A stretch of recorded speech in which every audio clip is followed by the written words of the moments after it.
ہمارے ذہنوں میں جو معیارات بیٹھے ہوئے ہیں وہ کیا ہے؟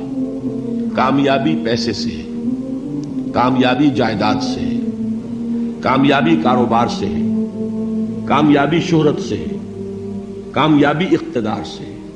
یہ معیارات ہیں. جو جتنا دولت مند اتنا کامیاب، جو جتنا مشہور اتنا کامیاب، جو جتنا پاپولر اتنا کامیاب، جو حکومت پر پہنچ گیا کامیاب، جس نے بڑا کاروبار جما لیا کامیاب، جس نے بہت جائیداد بنا لی کامیاب. یہی ہے اصل میں ساری بیس کی گانٹھ. جو تصور کامیابی کا ہوگا اسی کے مطابق آپ کی بھاگ دوڑ ہوگی، اسی کے لیے جد و جہد ہوگی، اسی کے لیے توانائیاں صرف ہوں گی، اسی کے لیے دن رات کی مشقت ہوگی. یہ ہے اصل شے جس کی یہاں نفی ہو رہی ہے. کامیابی دولت سے نہیں، کامیابی شہرت سے نہیں، کامیابی اقتدار اور طاقت اور حکومت سے نہیں، بلکہ کامیابی ہے ایمان سے، عمل صالح سے، تواصی بالحق سے، تواصی بالصبر سے. آپ غور کیجئے اس نقطہ نظر کا، اس ایٹیچیوڈ کا، یہ جو مینٹل ایٹیچیوڈ ہے، اس کا بدل جانا ہی انسانی شخصیت کے اندر انقلاب برپا کرے گا. اب آپ کا نتیجہ کیا نکلا؟ اگر تو دولت سے کامیابی ہوتی تو قارون بہت کامیاب تھا، اگر حکومت سے کامیابی ہوتی تو فرعون اور نمرود بہت کامیاب تھے. کامیابی ان سے نہیں ہے. کامیابی انسان دولت میں قارون کی دولت تک پہنچ جائے اور دنیا میں دبدبہ اور اقتدار اور سلطنت اور حکومت کے اعتبار سے وہ نمرود اور فرعون کا مقام حاصل کر لے، وہ ناکام ہے، خائب ہے، خاسر ہے، برباد ہے.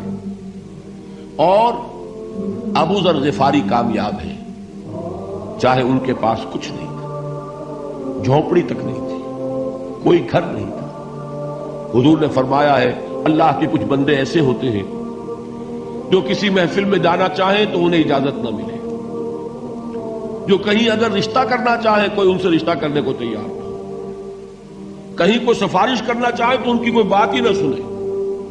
لیکن اللہ کے یہاں ان کا وہ مقام ہے کہ اگر بھولے سے بھی کسی بات پر قسم کھا بیٹھتے ہیں تو اللہ ان کے قسم کی لاج رکھتا ہے.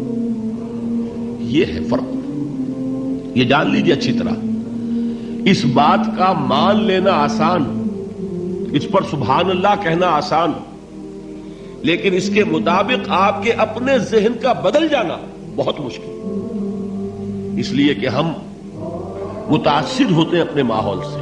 وہ بڑا محل ہے، دیکھ کر ایک دفعہ جھجری آتی ہے، وہ بڑی سی 20 فٹ لمبی کار سناٹے کے ساتھ آپ کے پاس سے گزر گئی. ایک دفعہ اعصاب کے اندر ارتعاش ہوتا ہے، محسوس ہوتا ہے بڑے یہ نصیبے والے لوگ ہیں، بڑے خوش نصیب، بڑے کامیاب.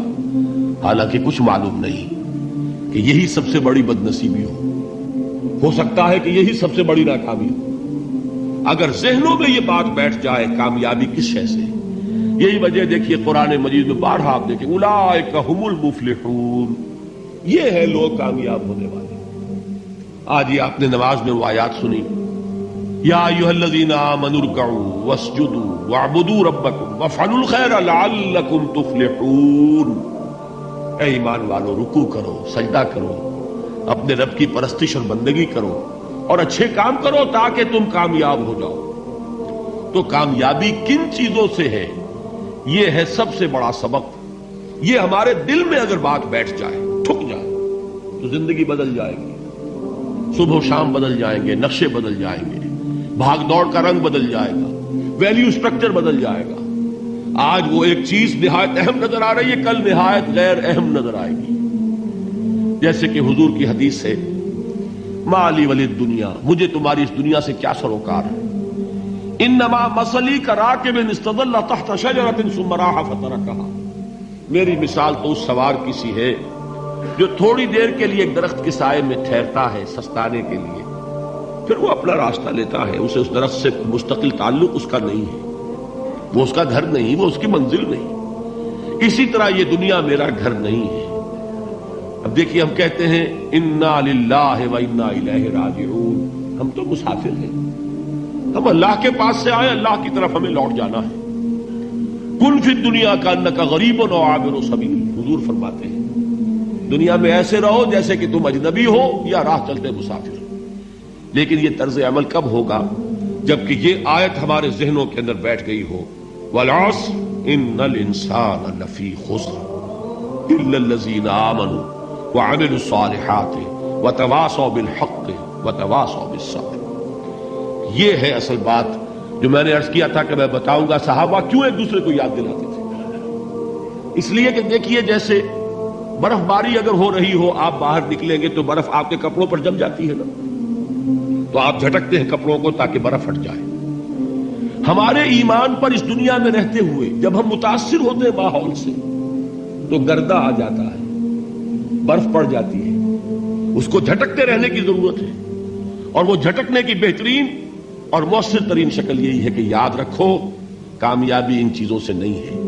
چمک دمک جو ہے دنیا کی، یہ ساری چمک دمک جو تمہیں رجھا رہی ہے، جو تمہیں اپنے اندر گم کیے ہوئے، یہ لفظ گم پر اقبال کا وہ شعر یاد آ گیا کہ کافر کی یہ پہچان کے آفاق میں گم ہے، اور مومن کی یہ پہچان کے گم اس میں ہے آفاق۔